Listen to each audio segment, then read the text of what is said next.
Dah. Bismillahirrahmanirrahim. Assalamualaikum warahmatullahi taala wabarakatuh. Kita buka majlis kita dengan Ummul Furqan Al-Fatihah. Bismillahirrahmanirrahim. Bismillahirrahmanirrahim. Rahmanirrahim. Maliki yaumiddin. Shiratal ladzina an'amta 'alaihim. Alhamdulillahirrahmanirrahim. Wassalatu wassalamu ala asyrafil anbiya'i wal mursalin wa ala alihi wa sahbihi ajma'in. Subhanaka la ilma lana illa ma 'allamtana innaka antal alimul hakim. Rabbi zidna ilma warzuqna fahma. Amma ba'd. Alhamdulillah, kita dipertemukan lagi pada malam ini ya, untuk kita menyambung lagi kita punya siri diskusi kitab ataupun bedah buku. Yang mana hari ini insya-Allah kita akan cuba diskusikan kitab Al-Quds dalam Tamadun Islam, karangan Fadilatul Syekh Dr. Ali Jumaah hafizahullah taala, bekas mufti Mesir. Jadi buku ni sebelum ada dah baca buku ni? Tak ada Ini soalan untuk budak faham lah. Ada dah baca? Tak ada Dah baca penuh awal sampai akhir? Yang bahasa Arab tak baca tak? Tak baca Dia diskusi yang berjaya ni bila kita baca dulu, barulah menghasilkan diskusi yang lebih mantap lah kan? Sebab kita dah ada masing-masing pembentang dan hadirin dah ada maklumat awal pada buku yang kita nak diskusi kan? Jadi buku ni asalnya, bagi yang tak tahu lagi lah, buku ni asalnya adalah artikel-artikel yang diambil daripada laman web Syahri Jumaah kan? Di laman web Syahri Jumaah, tulis artikel-artikel, lebih kurang ada 11 artikel berkenaan dengan Al-Quds. Jadi kita himpunkan, kita kumpulkan artikel-artikel tu dan kita satukan, compile dan kita buat jadi risalah ataupun buku kecil ni, buku jadikan buku. Maknanya asalnya dia bukan buku asalnya dia artikel, kemudian dihimpunkan dan kita jadikan dia buku. Kemudian kita terjemahkan. Jadi terjemahan ni, projek terjemahan ni tahun 2021 kan? Tahun 2021. Tapi tahun lepas baru siap. Baru siap apa? Kita nak edit apa semua kan? Banyak tahun, makan tahun. Tapi diterbitkan secara penuh tahun ni kan? Terbitan pertama kat Malaysia kan? Kat Malaysia kita dah hantar kat Malaysia terjemahan ni. Kalau ada yang di Malaysia nak dapat terjemahan ni, boleh cari Akademik Pemikiran Turos kan? Di terjemahan tu dah ada, terbitan Akademik Pemikiran Turos terjemahan yang kita buat, yang Ahli Miftah buat. Jadi siapa yang kat Malaysia nak cari, boleh cari kat Akademik Pemikiran Turos APT. Tapi kalau yang kat Mesir, siapa nak terjemahan ni boleh tanya dengan Isko Miftah Jadi itu mukadimah, pengenalan. Pengenalan kepada asal buku ini kan? Asal kepada buku ini. Malam ni kita diskusi santai lah okay? Diskusi santai. Di buku ni, buku Al-Quds ni, secara ringkasnya Tuan Pengarang ataupun Syahri Jumaah bincangkan ataupun sebutkan ataupun diskusikan beberapa fakta sejarah yang berkait dengan Al-Quds kan? Beberapa fakta sejarah yang berkait dengan Al-Quds Cuma fakta-fakta sejarah tu tak dihurai secara detail lah, sebab risalah ni salah ringkas je. Siapa nak baca fakta sejarah berkenaan dengan Al-Quds yang ringkas tapi agak detail, boleh cari buku ni. Al-Qudsus Syarif fi Din wa Tarikh wal Asatir, karangan Dr. Muhammad Imarah, kan, Dr. Muhammad Imarah. Buku ni pun ringkas je. Tapi dari sudut fakta sejarah tu agak tersusun dan agak detail lah berbanding dengan buku ni lah. Siapa nak boleh cari ni. Buku ni pun insya-Allah kalau tak ada arah minta akan terbit terjemahan dia, kan. Siapa nak boleh cari buku ni. Boleh cari kat Darussalam lah, Dr. Muhammad Imarah. Dr. Muhammad Imarah ni kalau siapa tak kenal, ada kenal Dr. Muhammad Imarah? Siapa kenal Dr. Muhammad Imarah? Tak kenal Dr. Muhammad Imarah meninggal dah. Tak silap 2 tahun lepas. Jadi Dr. Muhammad Imarah ni antara anggota Hay'ah Kibar Ulama Azhar Syarif, kan, dia antara anggota Hay'ah Kibar Ulama Azhar Syarif. Maknanya orang yang ada pengaruh besar dalam institusi Al-Azhar Syarif lah, sebab dia anggota. Bila anggota Hay'ah Kibar ni, anggota Hay'ah Kibar ni dalam 15 orang aja, kan. Maknanya untuk setiap satu sesi, kalau tak silap lah, ada dalam belas-belas orang lah. Jadi salah seorang masa tu Dr. Muhammad Imarah ni. Dia dah meninggal dah. Dr. Muhammad Imarah ni dia karang banyak kitab, terlampau banyak kitab. Dalam ni disebut lebih kurang ada 200 lebih kitab-kitab yang dia karang. Maknanya sangat prolifik, maknanya penulis yang prolifik. Maknanya kalau main bola tu striker, kalau striker yang prolifik maknanya banyak skor gol. Tapi kalau penulis yang prolifik ni banyak karang kitab. Jadi Dr. Muhammad Imarah ni banyak macam-macam bidang kitab yang dia karang lah. Dan kitab Al-Quds ni saja, bukan kitab ni saja. Pasal Al-Quds saja lebih kurang ada 5-6 kitab berkait dengan Al-Quds, kan. Mana banyak lah. Maknanya prolifiknya dia. Maknanya berkat masa dah, kan. Masa dia tu digunakan untuk ilmu lah, kan. Dia punya jihad dia adalah dengan menyebarkan ilmu, kan. Itu siapa yang berminat lah nak tahu fakta sejarah berkenaan berkait dengan Al-Quds ni lah. Jadi sudah.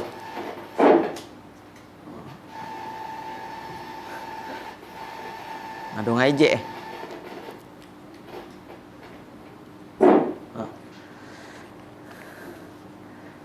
Dia tak suka kita. Jadi insya-Allah kita hari ni kita diskusi buku ni. Dia risalah ringkas je. 11 artikel je. Kalau yang bersiasat bahasa Arab nipis bersiasat bahasa Arab dalam 34 muka surat Mana kalau baca boleh baca sehari habis. Tapi tak habis kat baca. Sebab apa tak habis baca walaupun 34 muka surat nipis? Sebab himmah tu lah, tak ada himmah. Tak ada tiba Okey, jadi sebelum kita pergi lebih jauh untuk bincang kitab ni, kita punya matlamat program kita diskusi kitab ni yang insya-Allah lah, kalau tak ada arah minta kita akan teruskan siri-siri diskusi kitab ni, kan. Matlamat program ni, diskusi kitab ni supaya kita nak menggalakkan semua untuk membaca, kan, membanyakkan bacaan, kan. Sebab kita ni mahasiswa, demo lah mahasiswa, saya dah mahasiswa. Di mahasiswa ni pelajar, talibul ilmi, penuntut ilmu, nak banyak baca. Tak, sekarang kita dah hujung bulan 10 dah. Berapa kitab dah kita dah habis baca, atau berapa buku dah kita habis baca dah. Tahun ni dah 10 bulan dah berlalu. Berapa buku kita habis baca? Siapa dah habis 10 buku untuk 10 bulan tahun ni? Angkat tangan, ada?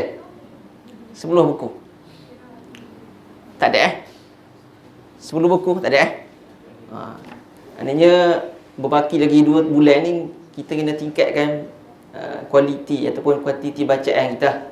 Supaya tahun kita ni tahun yang lebih banyak bahan-bahan bacaan yang kita baca lah.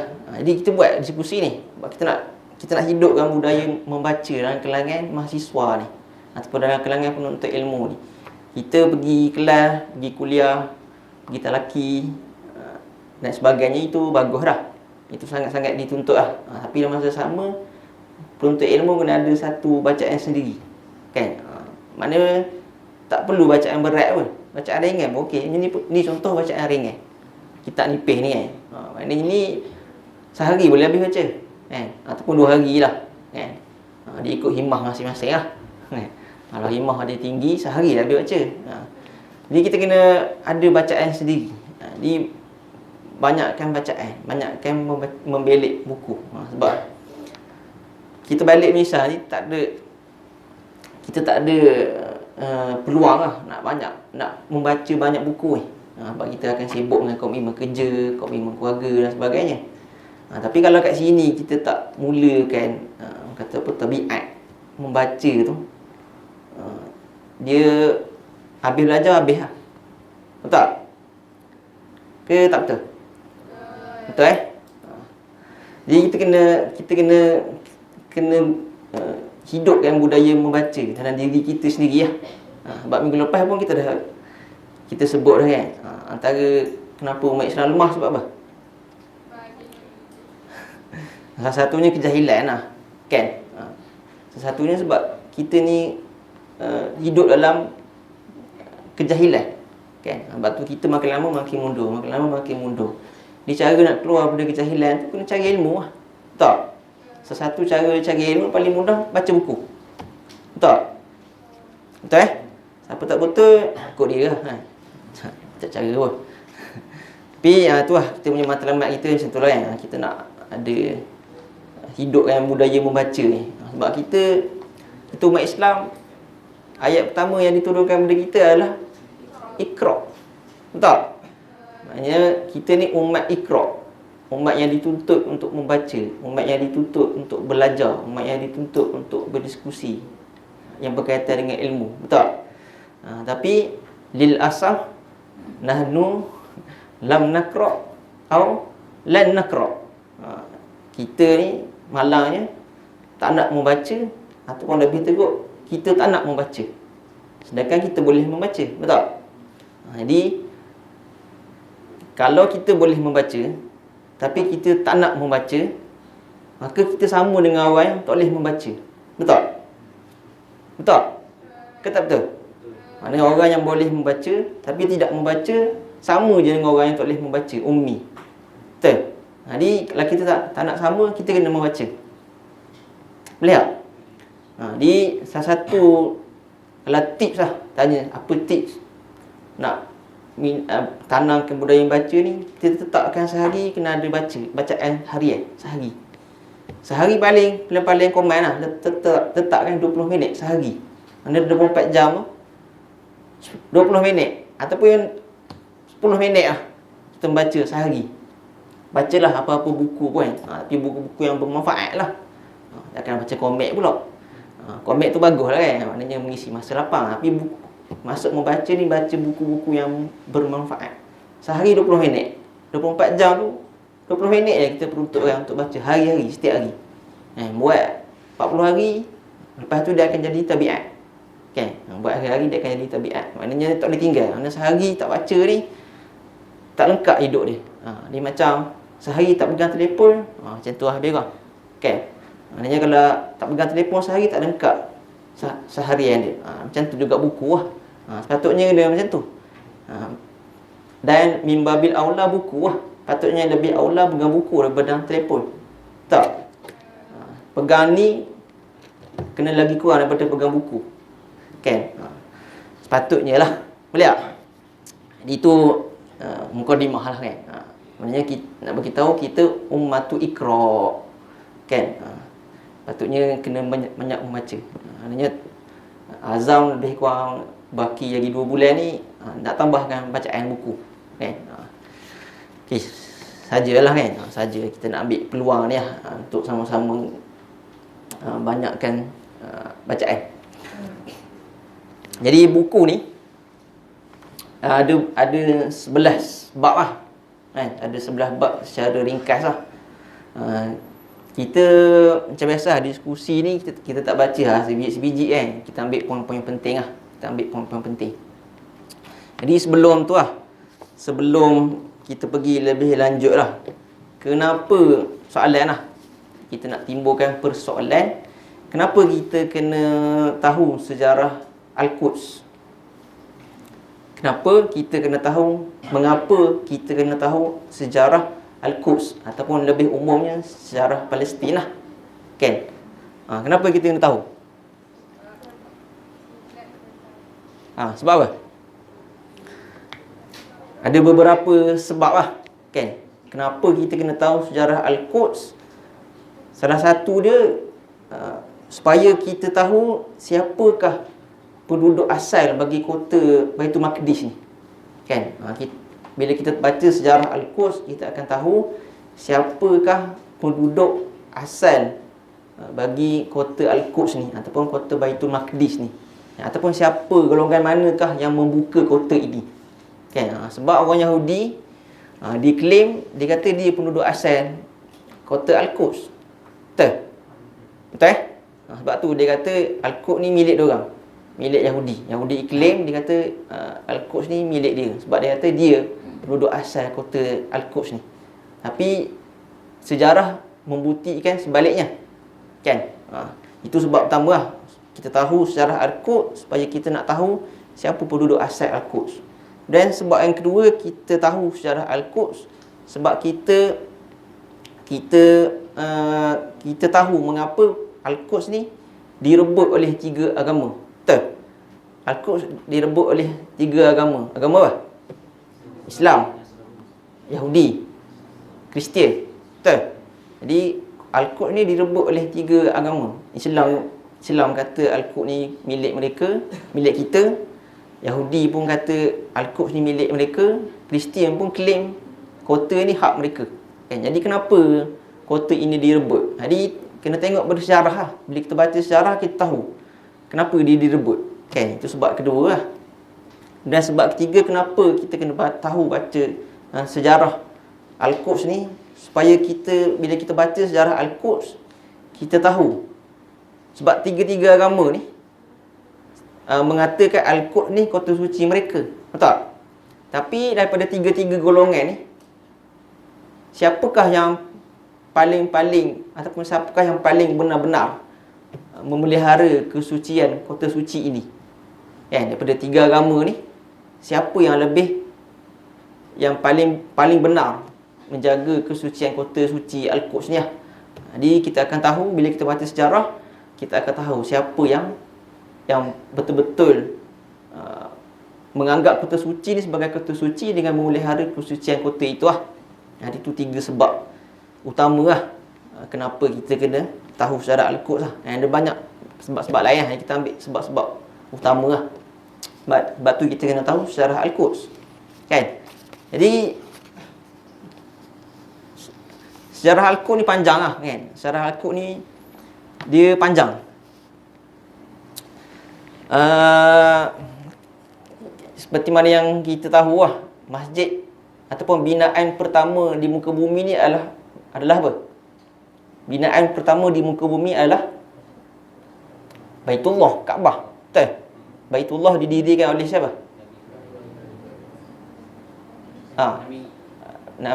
Kaabah didirikan oleh, ada beberapa pendapat lah. Ada kata Nabi Ibrahim, tapi pendapat yang kuat Nabi Adam lah. Betul? Kaabah ni didirikan oleh Nabi Adam alaihissalam lah. Maknanya binaan pertama ataupun rumah ibadat pertama yang dibina di muka bumi adalah Kaabah, didirikan oleh Nabi Adam alaihissalam. Kemudian binaan kedua adalah binaan apa?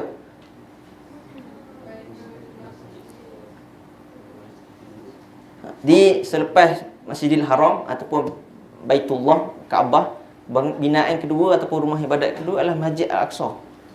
Jadi disebutkan dalam satu hadis Nabi lah, dalam ni ada sebut lah.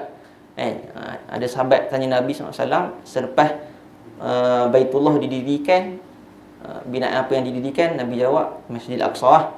Di tempoh antara terbinanya Baitullah Al-Haram dengan Masjidil Aqsa, tempoh tu sahabat tanya, dan Nabi jawab tempoh tu berapa tahun? 40 tahun, kan? Maknanya selepas dibina Kaabah, kemudian 40 tahun selepas itu dibinanya Masjidil Aqsa lah. Cuma yang kita sebut tadi ada dua pandangan lah. Pandangan siapakah pengasas pada Masjid Al-Aqsa ni. Dalam buku ni pun Dr. Ali Jumaah dia sebutkan ada dua pandangan lah. Mana Masjidil Aqsa pun didirikan oleh Nabi Adam AS. Mana selepas didirikan Kaabah di Makkah, kemudian 40 tahun selepas itu diperintahkan, Nabi Adam diperintahkan oleh Allah SWT untuk pergi ke Baitul Maqdis lah, dan dirikan binaan di sana, dan itulah binaan yang disebut sekarang sebagai Masjid Al-Aqsa. Pandangan kedua mengatakan Nabi Ibrahim lah. Pandangan pertama tadi kata yang mengatakan Nabi Adam AS tu yang menjadi pengasas pada Masjid Al-Aqsa adalah pandangan Ibnu Hajar. Dan yang pandangan kedua yang mengatakan Nabi Ibrahim yang pengasas Masjid Al-Aqsa adalah pandangan Imam Ibnu Taimiyah. Itu asas ataupun asal kepada ataupun sejarah awal kepada Masjidil Aqsa ataupun Baitul Maqdis ataupun Al-Quds.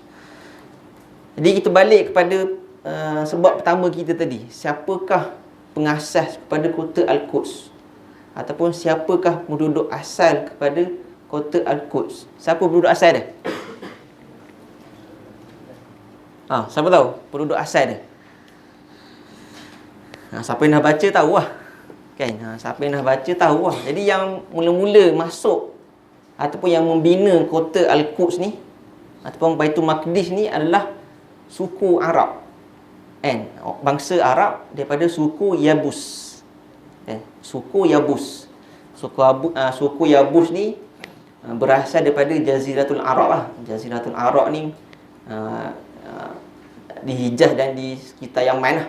Hijaz dan sekitar Yaman. Jadi itu kita panggil Jaziratul Arab lah, semenanjung tanah Arab. Di suku Yabus ni tinggal di Jaziratul Arab, berhijrah pergi ke satu kawasan, kemudian mereka bina kota di situ. Mereka bina kawasan pendudukan di situ, yang mana mereka namakan kawasan itu sebagai masa tu tak ada lagi nama Al-Quds. Orang Yabus, suku Yabus ni, orang Arab ni, dia bina kota tu. Jadi mereka namakan kota itu dengan Madinatus Salam. Mana nama pertama kota itu adalah Madinatus Salam, yang dinamakan oleh bangsa Arab, suku Yabus yang mula-mula masuk ke kawasan itu dan membina pendudukan di situ lah. Jadi dinamakan Madinatus Salam. Itu sejarah awal dah. Dia punya tempoh masa ni berapa tahun ke berapa? Disebut dalam buku ni tahun ke 5000 sebelum Masihi. 5000 sebelum Masihi. Lama. Betul tak? 5000 sebelum Masihi, tak pasti zaman Nabi apa lah. Tak pasti zaman Nabi apa. Siapa kalau ada maklumat boleh share. Cuma disebut dalam buku ni masuknya suku Yabus, bangsa Arab suku Yabus ke kota itu adalah sekitar tahun 5000 sebelum Masihi. Suku Yabus ni, diorang ni masa duduk di Jaziratul Arab, di semenanjung tanah Arab ni, mereka ni pengembala. Jadi bila masuk, mereka bina pendapatan, mereka bina kota yang mereka namakan Madinatus Salam ni. Selepas mana mereka duduk di kawasan itu, mendiami Madinatus Salam tu, yang sekarang ni dikenali dengan Al-Quds ataupun Baitul Maqdis ni, maka ketika itulah mereka dinamakan Kan'an, bangsa Kan'an, kaum Kan'an. Jadi kalau Kan'an ni kita makruf lah, tak? Orang Kan'an, orang-orang Kan'an, maknanya mereka ni asal dia suku Yabus, bangsa Arab. Tapi selepas duduk kat situ, mereka dikenali dengan orang Kan'an.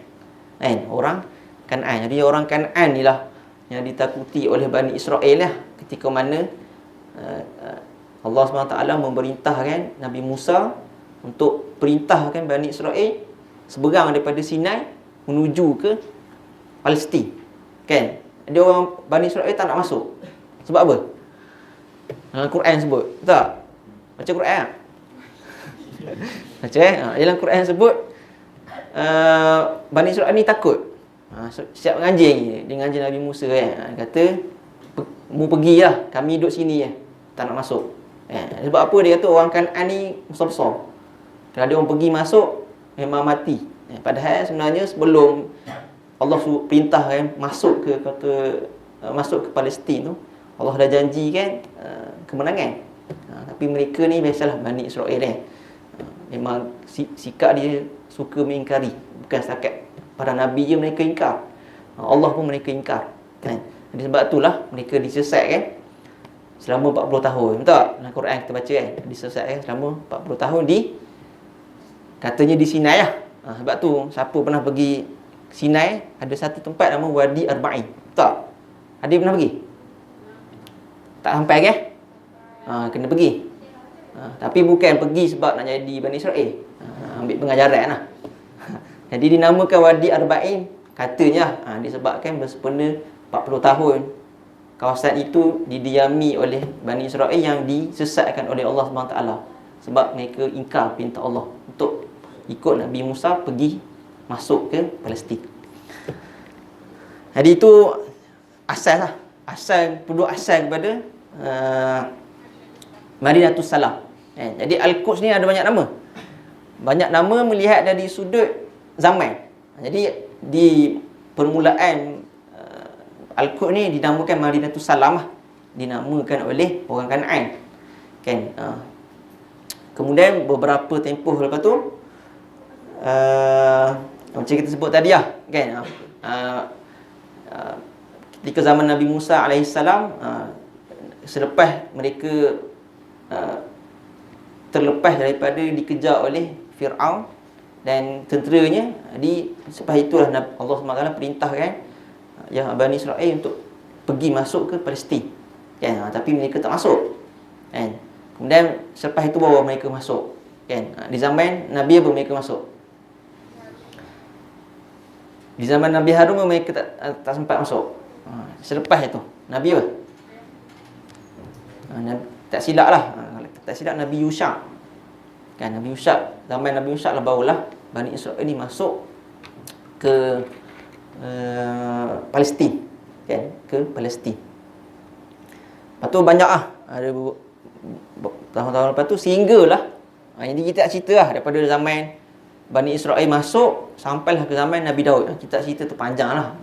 Kalau nak baca sejarah tu, kena baca sejarah Yahudi kan, Al-Yahudiyah, sejarah dia tu macam mana mereka selepas daripada mereka masuk ke Palestin dan mendiami situ, kemudian berlaku beberapa tahun sampailah pada zaman Nabi Daud lah. Jadi zaman Nabi Daud ni adalah zaman dipanggil zaman Yahudi paling stable. Sebab apa? Masa tu Nabi Daud menjadi, selain diangkat menjadi Nabi dan Rasul, juga menjadi raja bagi kerajaan Bani Israel di Palestin lah masa tu kan. Selepas Nabi Daud disambung oleh Nabi Sulaiman.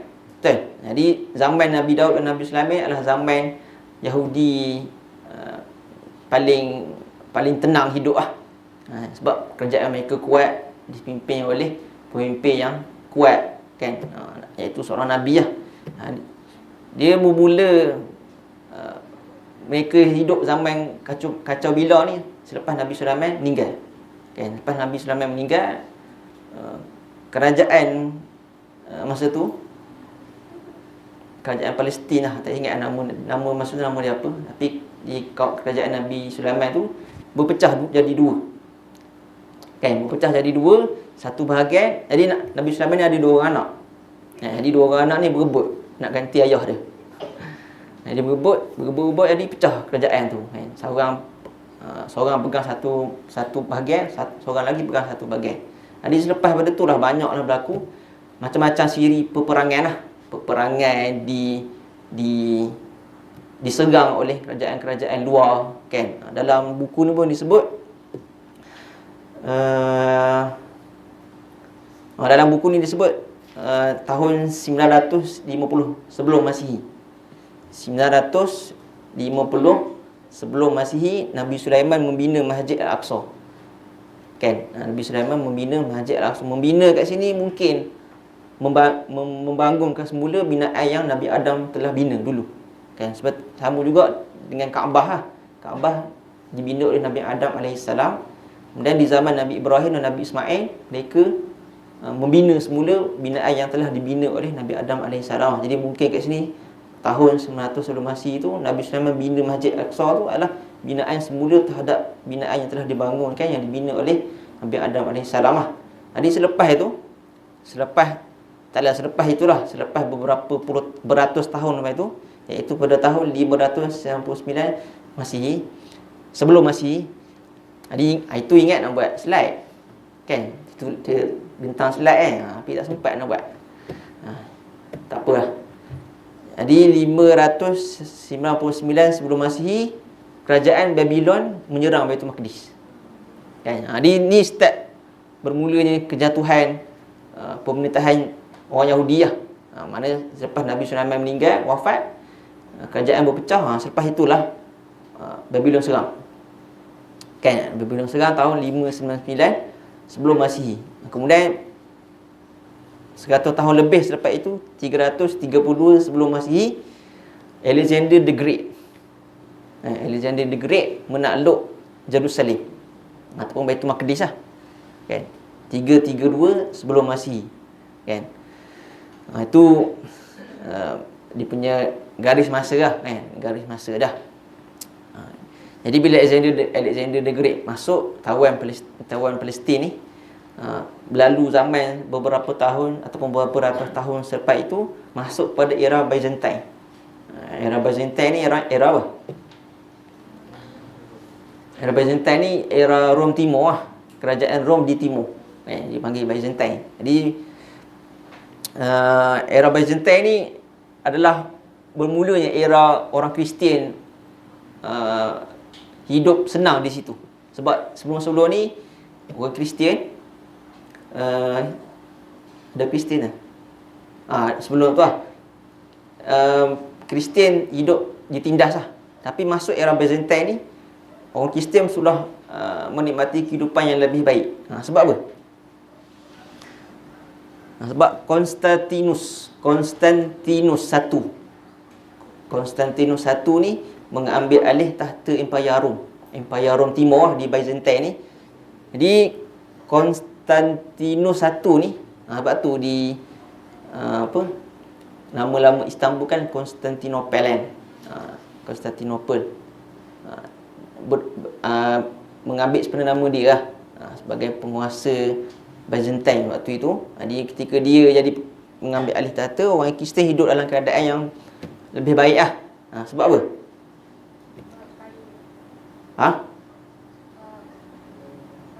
Sebab dia masuk Kristian. Kan? Bila dia masuk Kristian, mesti dia akan memelihara agama dia, orang agama dia. Kan? Jadi itu sebab dah. Itu tahun era Byzantine. Era Byzantine ni lama di Palestin. Kan? Sampailah pada tahun ni kita cerita nikah-nikah lah kan. Cerita nikah. Nak detail boleh baca buku. Dan 335 Masihi. Ni dah Masihi dah. Sebab Nabi Isa dah lalu zaman tu kan. Sebab ni dah zaman Kristian. Maknanya Nabi Isa dah ada lah. Di tahun 335 Masihi, gereja Makam Suci dibina. Gereja Makam Suci dibina. Jadi gereja Makam Suci ni lah antara salah satu gereja yang terpenting dalam agama Kristian ni. Jadi kita akan tahu, kenapa Kristian claim Al-Quds ni penting dekat bagi mereka. Sebab dekat Al-Quds ada gereja ni. Kan, gereja Makam Suci ataupun disebut Church of the Holy Sepulchre. Macam mana sebutan dia? Kita tak British, tak tahu saya nak sebut dia. Ni Church of the Holy Sepulchre lah, ataupun gereja Makam Suci, ataupun dinamakan Kanisatu Al-Qiyamah. Jadi dibina di situ pada tahun 335 Masihi. Kemudian lepas tu Justinian I ni Raja Rom lah, Raja Rom Byzantine lah kan. Ketika dia memerintah, dibina pula gereja Saint Mary. Gereja Saint Mary ni dekat dengan Masjid Aqsa. Kan? Mana di Al-Quds di zaman Kristian menguasai bandar Al-Quds ni, mereka dah ada dua gereja penting. Yang pertama gereja Makam Suci tadi ataupun Kanisah Al-Qiyamah ni. Kemudian ada gereja Saint Mary. Gereja Saint Mary ni dibina di zaman Justinian I. Kan? Itu zaman tu lah. Kemudian sebab tu Kristian kata kota Al-Quds ni mereka punya. Ataupun mereka claim kita suka kota suci ni, kota suci agama mereka. Sebab ada dua gereja suci ni lah. Kan? Dua gereja suci ni lah. Kemudian berlalulah zaman sehinggalah pada zaman kita panggil zaman Hercules lah. Kan? Hercules. Kan? Di zaman Hercules iaitu pada tahun 610 sehingga 614 Masihi. Kan? Jadi zaman Hercules ni kerajaan Rom, Byzantine, Rom Timur ni lah. Byzantine ni Rom Timur. Kerajaan di bawah pemerintahan Hercules ni telah mengalami kemerosotan lah. Kan? Kemerosotan. Jadi bila musuh-musuh kerajaan Rom ni tahu yang Rom sekarang tengah lemah, jadi kerajaan-kerajaan di sekelilingnya mengambil kesempatan untuk serang dia. Antaranya kerajaan Parsi. Kan? Kisra, Raja Kisra. Kisra ni gelaran lah. Kisra ni gelaran bagi Raja Parsi. Macam Fir'aun lah. Fir'aun gelaran bagi Raja Fir'aun. Betul? Tapi Raja Fir'aun ada dua gelaran. Betul? Satu Fir'aun, satu lagi kita panggil dalam Quran kan ada sebut kan. Disebut Al-Aziz. Betul? Kalau siapa perasan lah. Al-Aziz dengan waktu zaman Nabi apa? Nabi Yusuf. Betul? Dia apa beza Fir'aun dengan Al-Aziz? Dua-dua ni raja Mesir. Tapi apa beza dua-dua gelaran ni? Siapa tahu? Kalau Fir'aun, raja Mesir berbangsa Kipti. Kan? Kalau dia berbangsa Kipti, Fir'aun gelaran dia. Gelaran raja dah. Tapi kalau dia bukan bangsa Kipti, jadilah Al-Aziz. Itu cerita sejarah Mesir pula. Panjang tu. Itu baca sendiri je sejarah Mesir. Jadi zaman Hercules ni diserang oleh Raja Kisra daripada Parsi. Kan? Iaitu pada tahun 614 Masihi. Raja Parsi hantar tentera dan takluk Palestin ataupun takluk Jerusalem. Jadi masa dia masuk situ, dia buat benda. Disembelih 90,000 rakyat penduduk. Kan? Maknanya Parsi masuk, tentera Parsi masuk ke kota Rom yang ketika itu dikuasai oleh Kristian lah. Masuk dan bunuh, sembelih 90,000 nyawa. Kan? Cuma yang lebih bestnya, yang bestnya kat sini, masuknya tentera Parsi ke kota Al-Quds ni ataupun kota Jerusalem ni dibantu oleh siapa? Agak-agak dibantu oleh siapa? Dibantu oleh Yahudi. Kan? Dibantu oleh Yahudi. Jadi kita tahu ataupun kita tengok sejarah dia. Kalau Yahudi kata Al-Quds ni adalah kota suci bagi mereka, tapi mereka sendiri, Yahudi sendiri, tidak memelihara kesucian kota itu. Sebab apa? Sebab dia masuk membantu Parsi menumpahkan darah di kota suci itu. Jadi siapa yang memelihara kesucian kota itu? Sebelum itu pula Kristian lah. Kan? Kristian masuk. Lepas tu lagi kita masuk perang salib. Lagi kita masuk perang salib lah. Jadi waktu itu Parsi masuk tu dibantu oleh Yahudi, kaum Yahudi, bangsa Yahudi, jajah balik Jerusalem ataupun Baitul Maqdis, bunuh 90,000 orang. Kan? Jadi apa makna kota suci di sisi mereka kalau mereka masuk bunuh orang, tumpahkan darah? Betul? Jadi menjawab sebab tadi lah, sebab ketiga ni kenapa kita kena tahu sejarah Al-Quds, sebab kita nak tahu golongan mana yang betul-betul memelihara kesucian kota Al-Quds. Kan? Jadi Yahudi dah fail lah. Betul? Mereka ni dah gagal untuk memelihara kesucian sebab mereka yang mencemarkan kesucian dengan cara menumpahkan darah, membunuh di Hotel Al-Quds lah.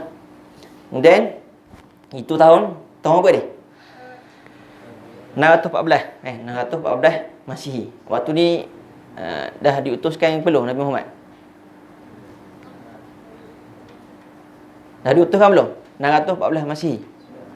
Sudah. Kan? Sebab Nabi Muhammad SAW lahir tahun 570 ataupun 571 lah. Kan? Ni 614, maknanya Nabi Muhammad SAW dah ada. Sebab tu Hercules ni kisah dia ada disebut dalam hadis, kan? Hadis ketika mana Abu Sufyan punya dia orang punya kafilah niaga lah, kan? Jumpa bertemu kan Hercules. Jadi maknanya Nabi ada masa tu lah, kan? Sebab Hercules suruh nak sifatkan pemimpin kamu macam mana. Jadi disifat Abu Sufyan sifatkan Nabi SAW dengan sifat-sifat yang disebutkan dalam Syama'il lah, ataupun kita hadis lah. Di zaman Hercules ni dah Nabi Muhammad SAW dah ada lah, dah wujud. Jadi dengan 14 Parsi takluk, betul?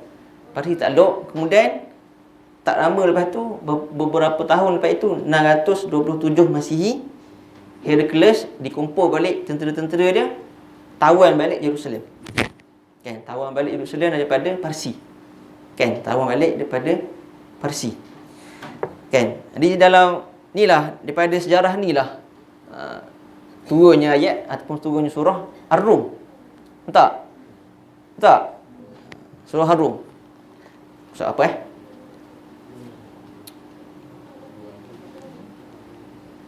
Surah apa? 26. Yakin 26. Alif Lam Mim Ghulibatir Rum. Betul tak?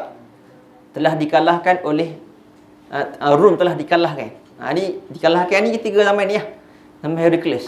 Maknanya Parsi masuk. Dikalahkan oleh Parsi. Kemudian di negeri yang dekat sekali, dan mereka sudah kelahnya itu akan mengalahkan lawannya. Tapi selepas mereka dikalahkan, mereka menang balik. Di zaman ni lah, kan? 627 tu Hercules tawan balik Jerusalem daripada Parsi. Jadi itu sejarah dah, kan? Sampailah lepas tu 2 tahun selepas itu Hercules masuk Jerusalem lah. Kemudian beberapa tahun selepas itu adalah bermulanya zaman apa? Zaman Fathul Islami, kan? Maknanya Islam masuk dan menguasai Jerusalem lah. Iaitu pada tahun berapa Hijrah? Ni kita dah masuk tahun Hijrah pula lah. Sebab tahun Islam kuasai. Jadi berapa Hijrah? Tentera Islam masuk ataupun tentera Islam menguasai Al-Quds. Tahun apa? Tahun 15 Hijrah. Kan? Tahun 15 Hijrah, umat Islam kuasai balik Al-Quds daripada siapa? Daripada Kristian lah, Rom. Jadi di waktu itu lah, di waktu pemerintahan Rom Timur ni, Byzantine ni, Jerusalem dinamakan dengan nama apa? Dia tak nama Jerusalem masa tu, dinamakan dengan Aelia. Aelia. A-E-L-I-A. Aelia. Ataupun dalam bahasa Arab, Ilia.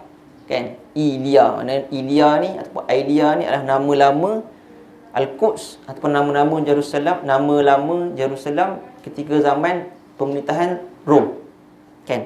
Jadi selepas masuknya Islam di kota itu di tahun 15 Hijrah, jadi Sayyidina Umar panggil bandar itu dengan Al-Quds. Al-Quds Al-Sharif. Jadi nama Al-Quds dipopularkan oleh Sayyidina Umar. Kan? Sayyidina Umar tahun 15 Hijrah.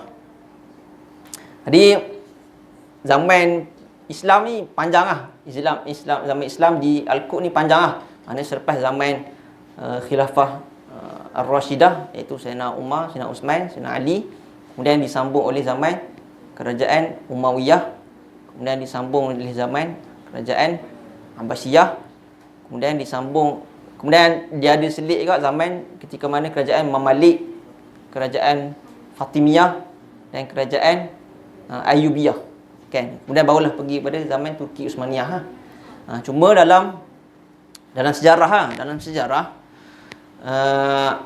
ada dakwaan yang mengatakan kerajaan Abbasiyah tidak mempedulikan Al-Quds. Kan? Tidak mempedulikan Al-Quds. Sebab apa? Siapa tahu sebab apa? Antara sebabnya dikatakan kerajaan Abbasiyah tidak mempedulikan Al-Quds berbanding dengan kerajaan sebelumnya, iaitu kerajaan Umayyah. Kerajaan Umayyah sangat memberi perhatian pada Al-Quds. Okey, kerajaan Umayyah memberi perhatian kepada Al-Quds sebab apa? Faktor utama dia sebab apa? Siapa tahu? Sebab ibu kota kerajaan Umayyah kat mana? Ibu kota kerajaan Umayyah di mana?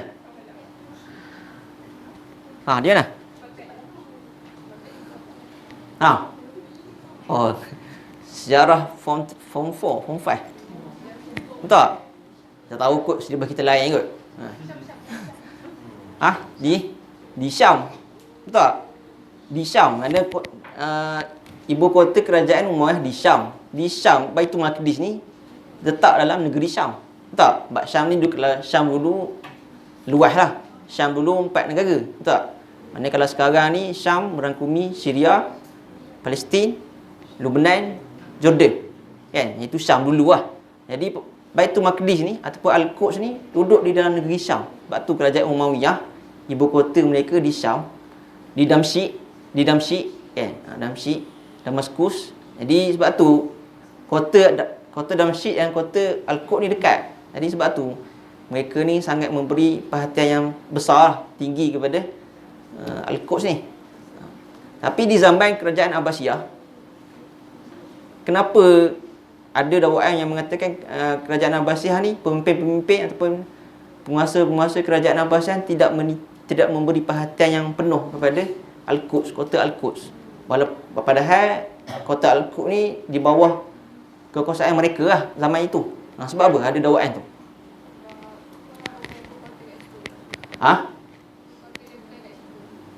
Sebab ibu kota dia jauh kat Baghdad. Kan? Sebab kerajaan Abbasiyah ibu kota dia di Baghdad.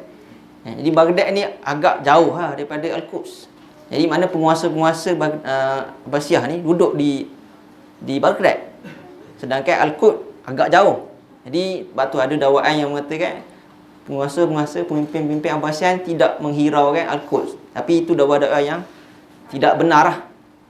Tidak benar. Sebab kalau kita tengok fakta sejarah pun banyak je kerajaan pemimpin-pemimpin kerajaan Abbasiyah yang mengambil berat kepada kota Al-Quds lah. Kan? Kota Al-Quds.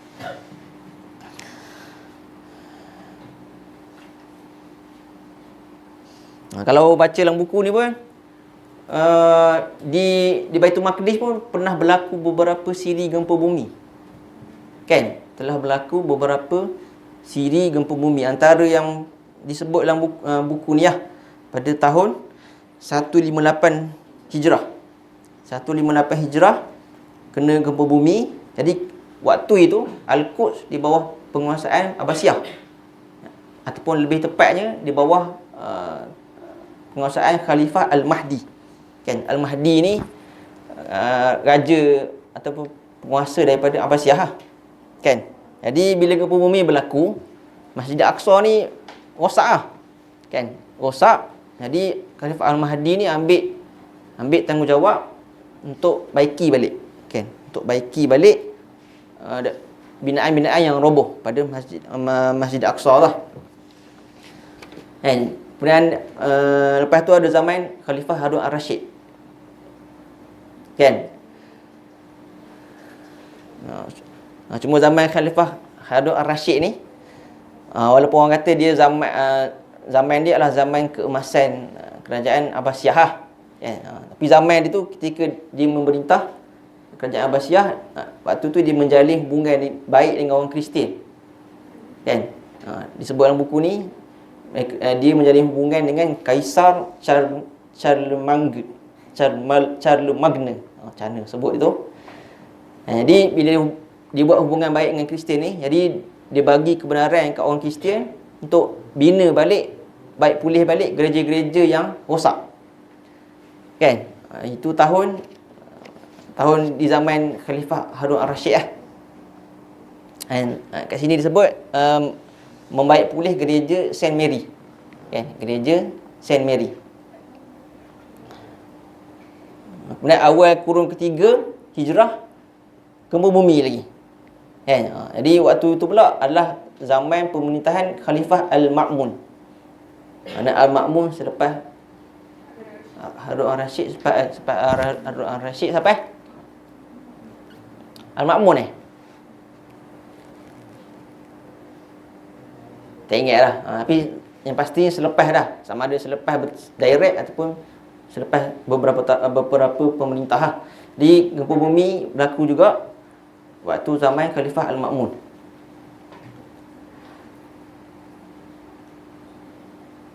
Di kemudian 216 Hijrah, Al-Ma'mun ziarah Baitul Maqdis. Mana Al-Ma'mun ni bersemayam di istana dia ataupun di kerajaan dia di Baghdad. Jadi 216 ni selepas projek baik pulih daripada gempa bumi tadi selesai, 216 dia pergi ziarah Baitul Maqdis.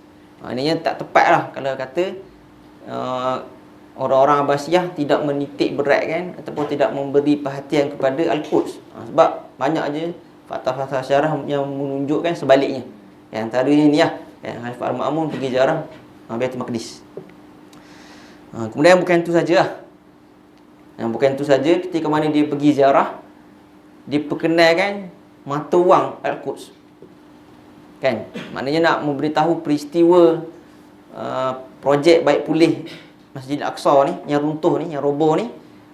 Untuk memperingati peristiwa tu, dia cetak mata wang Al-Quds untuk memperingati peristiwa baik pulih Al-Quds ni ataupun baik Masjid Al-Aqsa ni. Maknanya mata wang pertama Baitul Maqdis di zaman Khalifah Al-Ma'mun pada tahun 217 Hijrah. Lepas tu banyak kemudian tahun 407 gempa bumi lagi. Mana berapa kali gempa bumi? 4 kan? 4 kali gempa bumi. Jadi tahun 407 Hijrah berlaku gempa bumi lagi.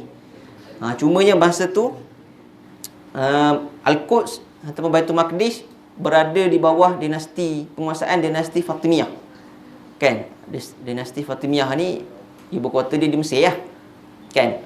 Jadi waktu tu biasalah ada perang saudara sikit apa semua. Jadi waktu tu Palestin di bawah penguasaan kerajaan Fatimiyah. Siapa pemerintah dia masa tu?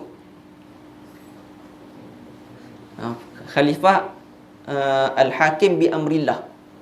Kalau siapa pernah pergi Syariq Muiz, My Street kat situ ada Masjid Al-Hakim bi Amrillah kan. Kalau siapa pernah pergi lah kan. Jadi Al-Hakim bi Amrillah ni Raja Fatimiyah zaman tu lah. Jadi zaman 407 Hijrah, waktu gempa bumi tu, jadi Al-Hakim bi Amrillah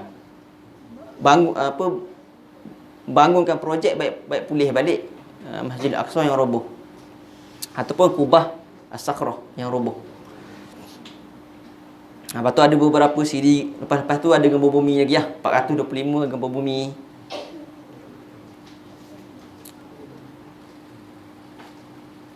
Dan tahun 425 gempa bumi, 426 khalifah waktu itu juga daripada kerajaan Fatimiyah, nama dia Az-Zahir li'izazi dinillah. Dia buat projek baik pulih lah.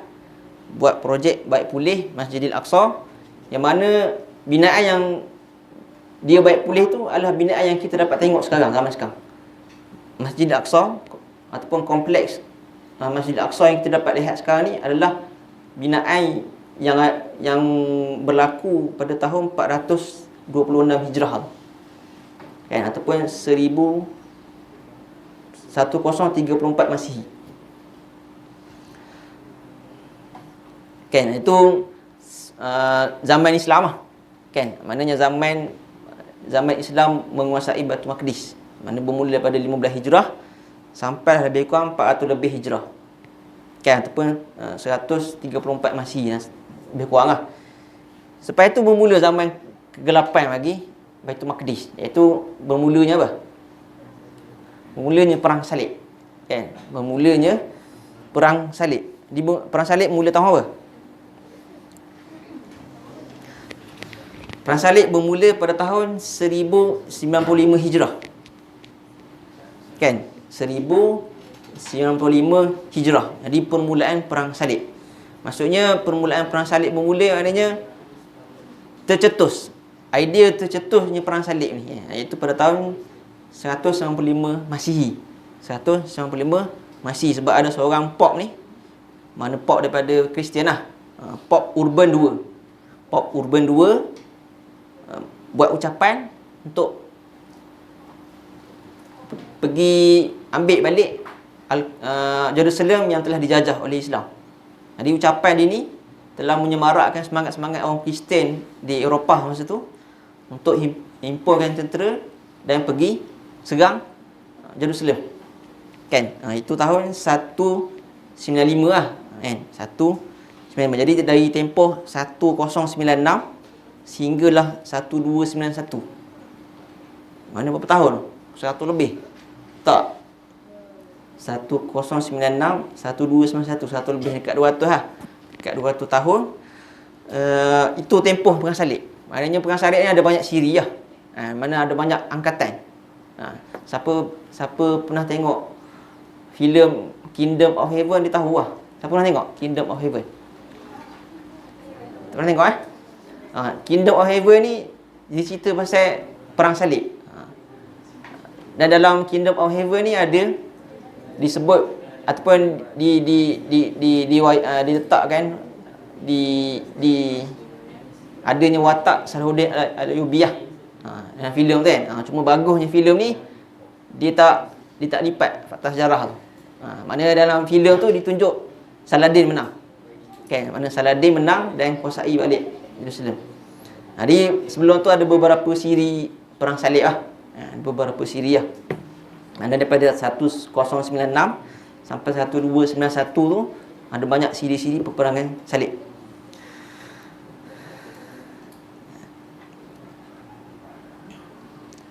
Jadi tahun tepat yang mereka ni menang ataupun mereka ni kuasai sepenuhnya Jerusalem ni adalah pada tahun 1099. 1099 adalah penguasaan penuh tentera salib di Baitul Maqdis lah, ataupun Jerusalem.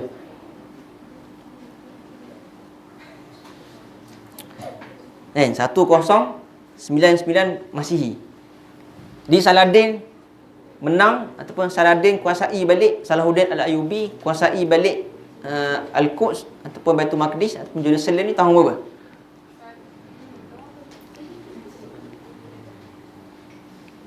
Tahun 1187. 1187. Iaitu berlakunya perang apa? Perang Hittin.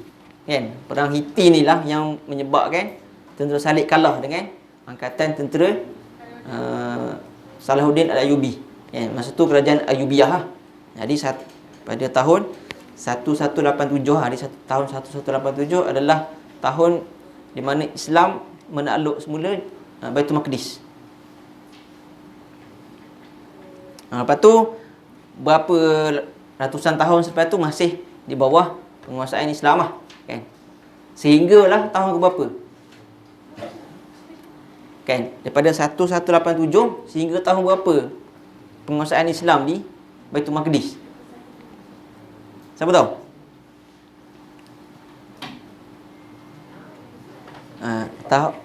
Dia berakhir pada tahun 1917. Maknanya lebih kurang 100 tahun dahulu.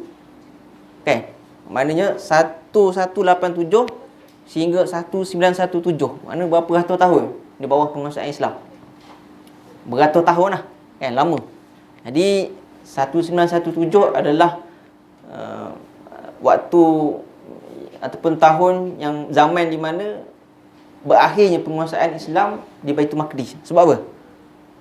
Apa yang berlaku pada tahun 1917 tu?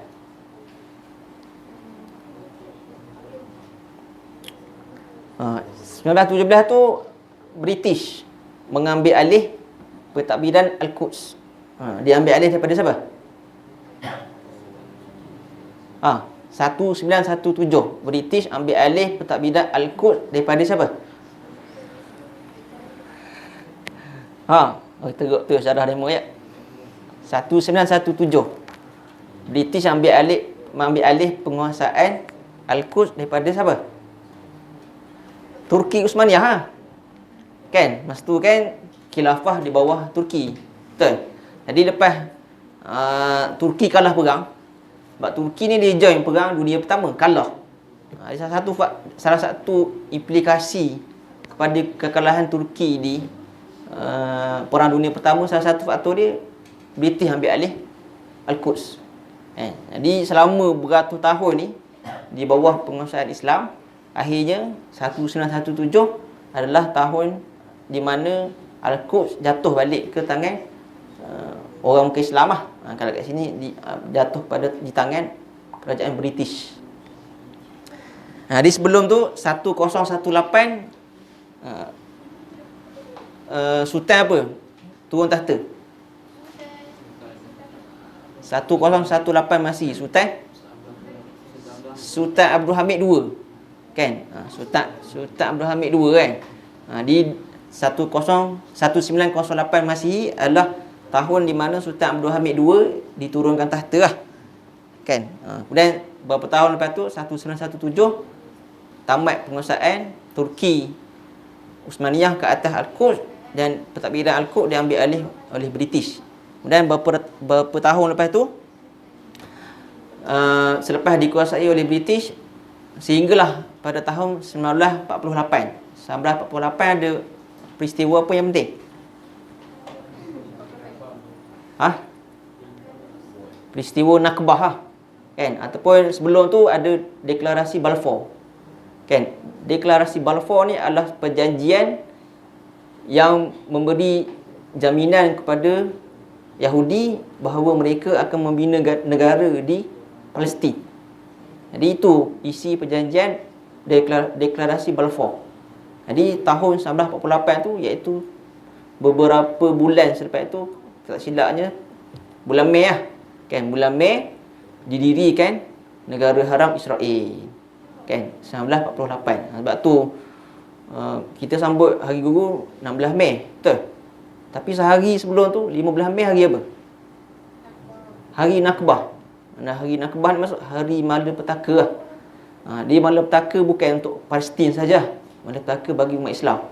Sebab hari itu secara rasminya tertubuhnya negara haram Israel, kan? Tahun tu lah, ataupun hari tu. Sebab tu dinamakan Nakbah. Nakbah ni, waktu Nakbah ni penduduk-penduduk di Palestin atau di beberapa kawasan dihalau daripada rumah dia, kan? Dihalau daripada rumah dia. Jadi sebab tu dipanggil malapetaka lah, tahun kesedihan. Sampai sekarang tak balik pergi rumah dia. Bukan setakat rumah dia, tanah pun kena curi, rumah kena roboh, kan? Berapa tahun dah? 1948 sampai sekarang berapa tahun? Berapa tahun? 70, lebih 70 lebih lah tahun ni. Jadi itu sejarah dah, kan? Itu sejarah seberingkas daripada buku Al-Quds ni lah. Ni ringkas saja, nak detail kita sebut tadi lah, baca buku ni lah, kan? Baca buku ni agak detail sikit lah. Dia ringkas juga, tapi fakta dia lebih detail sikit, kan? Fakta dia lebih detail sikit lah. Jadi itu seberingkas berkenaan dengan buku Al-Quds dalam tamadun Islam. Itu sejarah dah. Jadi bila kita tahu sejarah, kita tahu tiga benda kita sebut tadi lah, betul? Jadi kita tahu siapa pengasas kota Al-Quds. Kita tahu dah, orang Arab. Sebab tu, dulu saya tak faham kot lah. Masa, ingat lagi tahun 2017, ada berlaku serangan yang agak besar di tepi barat ke di Gaza, tak ingat lah. Jadi masa tu, Al-Azhar buat hashtag. Al-Azhar buat hashtag Al-Quds Arabiyah. Masa tu, kita tak faham masa tu. Kenapa nak tulis Al-Quds Arabiyah? Dengan maksud, Al-Quds milik orang Arab. Kan? Kenapa tak tulis Al-Quds Islamiyah? Al-Quds milik orang Islam. Masa tu tak faham lagi. Tapi bila kita baca sejarah, kita faham. Kenapa orang Arab ni sangat merasa dekat dengan Al-Quds ni? Sebab Al-Quds ni, diorang punya. Kan? Sebab tanah asal dia, penduduk asal dia orang Arab. Kan? Jadi kita tahu siapa penduduk asal dia, orang Arab. Kemudian kita tahu kenapa agama kota suci ni direbut oleh 3 agama. Sebab Yahudi, mereka mengatakan kota ni kota mereka lah. Sebab kat situ ada Haikal Sulaiman. Betul? Haikal Sulaiman ni maknanya rumah ibadat yang didirikan oleh Nabi Sulaiman AS. Jadi bagi mereka Haikal Sulaiman ni adalah tempat suci lah. Yang mereka nak kuasai balik. Dan mereka claim, dia kata Haikal Sulaiman ni ada dekat bawah Masjid Al-Aqsa. Sebab tu bila mana mereka ni kuasai Palestin ni, mereka korek balik bawah, nak cari balik Haikal Sulaiman lah. Jadi tu Yahudi. Kemudian Kristian pula claim Al-Quds ni sebagai kota suci mereka. Sebab mereka kata kat situ ada gereja-gereja suci mereka. Ada gereja Saint Mary, ada gereja Al-Qiyamah, kan. Jadi mereka kata sebab ada gereja suci tu, kemudian Nabi Isa pun Nabi Isa dilahirkan di mana? Tak tahu Nabi Isa dilahirkan di Baitul Laham. Baitul Laham ni dekat Masjid Aqsa. Mana kawasan Masjid Aqsa ni ada satu tempat namanya Baitul Laham. Jadi kat situ Nabi Isa dilahirkan. Jadi sebab tu Kristian kata Al-Quds ni dia punya kota suci bagi mereka. Sebab Nabi Isa dilahirkan di situ. Nabi Isa membesar di situ. Nabi Isa tawaf di sekitar. Mana selalu berada di kota Al-Quds ni. Dan di Islam pula, kita mengatakan Al-Quds ni adalah milik kita. Sebab salah satunya adalah Masjid Al-Aqsa adalah kiblat pertama umat Islam. Betul? Di sebelum diperintahkan untuk kita solat menghadap ke Kaabah, sebelum itu umat Islam solat menghadap Baitul Maqdis, Masjid Al-Aqsa. Betul? Berapa bulan umat Islam solat menghadap Baitul Maqdis? Siapa tahu? Siapa tahu berapa bulan umat Islam solat Nabi SAW dan para sahabat solat menghadap Baitul Maqdis? Berapa bulan? Ada beberapa pendapat lah. Cuma dalam buku ni sebut 16 bulan. Kan? Ada kata 17 bulan, ada kata 18 bulan. Tapi dalam kitab ni, dalam buku ni Syahli datangkan pandangan 16 bulan. Kerana Nabi SAW dan para sahabat solat menghadap Masjid Al-Aqsa selama 16 bulan. Kemudian barulah Allah perintahkan untuk tahwil kiblah. Pindah kiblat menghadap Kaabah untuk solat. Jadi kemudian Baitul Maqdis pula atau Masjid Al-Aqsa pula adalah tempat yang mana Nabi SAW di-Isra' kan. Di-Mi'raj kan. Tempat Isra' dan Mi'raj berlaku lah. Kan? Tempat Isra' dan Mi'raj berlaku di Masjid Al-Aqsa. Kan? Jadi sebab tu Islam kata kita punya. Jadi kemudian soalan ketiga, siapakah yang betul-betul menjamin, memelihara kesucian bandar ini, kota suci ini, kota Al-Quds? Siapa? Islam lah. Kan? Waktu Islam memerintah, Kristian dan Yahudi tidak mengalami seperti mana ketika mana Yahudi dan Kristian memerintah. Betul? Ketika Kristian memerintah dulu, juga waktu tentera salib, dalam buku ni sebut lah, waktu masa tentera salib masuk kota Al-Quds, dibunuh penduduk. Kan? Bunuh penduduk, lepas tu orang yang ada dalam Masjid Al-Aqsa tu yang tengah solat, bunuh semua. Dan disebutkan ketika mana esok paginya Jeneral tentera tu masuk Masjid Al-Aqsa, darah yang menggelimpah tu sampai tahap lutut. Maknanya ramai yang mati dalam masjid. Tu nyawa orang Islam tu. Kan? Jadi siapa yang benar-benar menjamin kesucian kota ni? Orang Islam lah. Baik, sebab Kristian, Yahudi tak pernah diperlakukan seperti mana agama lain lakukan. Kan? Jadi kita je yang betul-betul memelihara kesucian kota Al-Quds lah. Sebab tu dalam siapa pernah tengok cerita Kingdom of Heaven tu, hujung cerita tu, penjaga kota Al-Quds tu ada nama dia tak ingat yang pelakon tu Orlando Bloom. Orlando Bloom ditanya Salahuddin lah. Masa tu dia tengah deal buat penyajian nak masuk, sebelum masuk ke Al-Quds, sebelum masuk pada tembok kota Al-Quds. Dia buat penyajian, dia kata nyawa akan terpelihara siapa-siapa yang berada dalam kota tu. Jadi penjaga kota orang Kristian ni kata, orang-orang sebelum ni masuk semua bunuh penduduk, tapi engkau tak nak. Dia kata, Salahuddin jawab apa? Salahuddin Ayyubi jawab, aku bukan mereka. Kan? Aku bukan mereka. Jadi masuk dalam keadaan tak ada yang terbunuh Tak seperti ketika mana Parsi masuk ataupun Yahudi masuk. Yahudi masuk sekarang Tak. Yahudi sekarang, tempoh Yahudi sekarang tengah menguasai sekarang. Dah lebih setahun dah. Tak? Daripada 7 Oktober tahun lepas sampai hari ni dah berapa puluh ribu nyawa dah hilang, melayang, kan? Jadi itu cara memelihara kota suci. Bunuh orang, tumpahkan darah di kota suci. Bukan itu cara dia. Tak.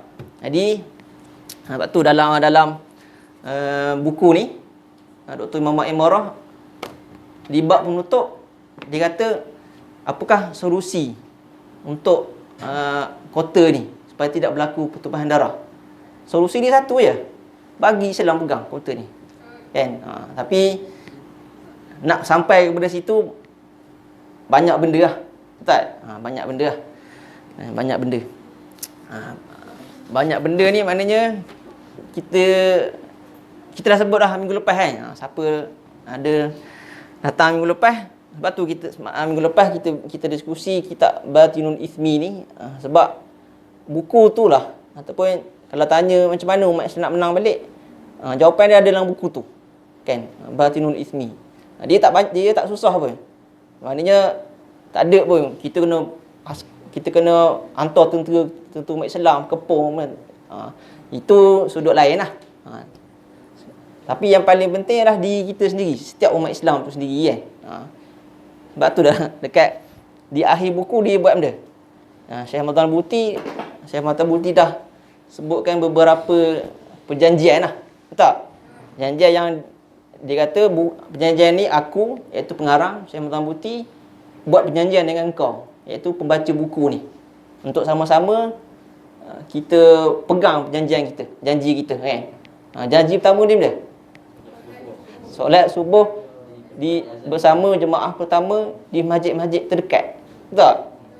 Kan? Dan perjanjian yang kedua untuk bersegera menuju ke mana-mana masjid terdekat ketika mana azan berkumandang.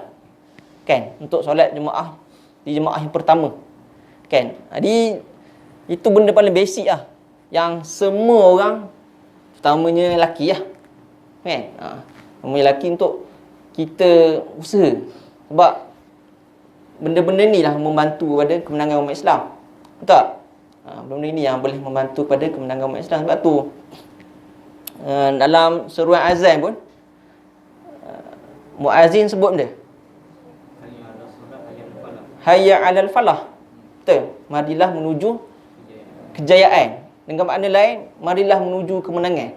Maknanya kita sahut seruan azan, pergi ke masjid solat berjemaah ni adalah kita menyahut seruan yang kemenangan yang Allah janjikan kepada kita. Kan? Jadi kemenangan yang Allah janjikan tu tidak diturunkan melainkan kepada jiwa-jiwa yang betul-betul ikhlas. Betul tak? Jadi itu rahsia kemenangan umat Islam lah. Kan? Rahsia kemenangan umat Islam, dia tak bermula benda yang jauh. Benda tu dekat lah. Iaitu diri kita sendiri. Okay, baik? Jadi tu khulasah dia. Dia macam kita cakap banyak lagi benda-benda yang kita tak sebut lah dalam buku ni. Jadi kena baca lah. Kan? Kena baca. Cuma kita cerita ni poin-poin yang penting lah. Kan? Poin-poin yang penting. Jadi untuk menambahkan lagi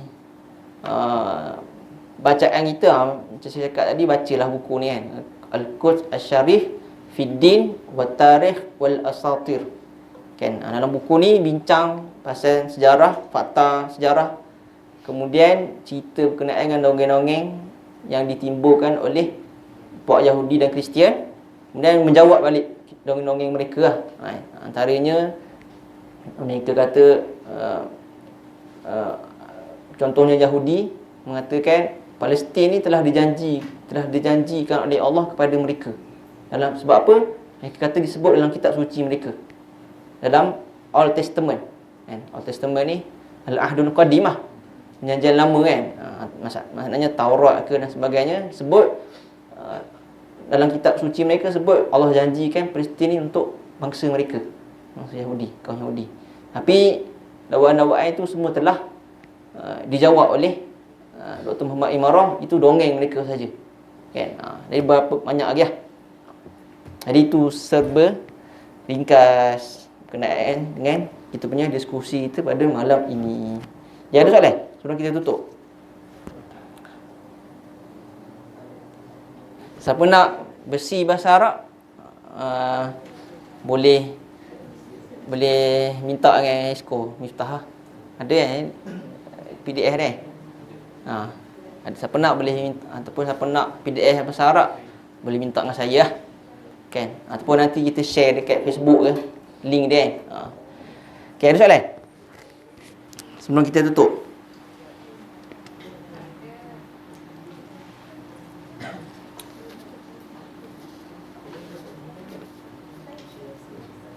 Ada soalan?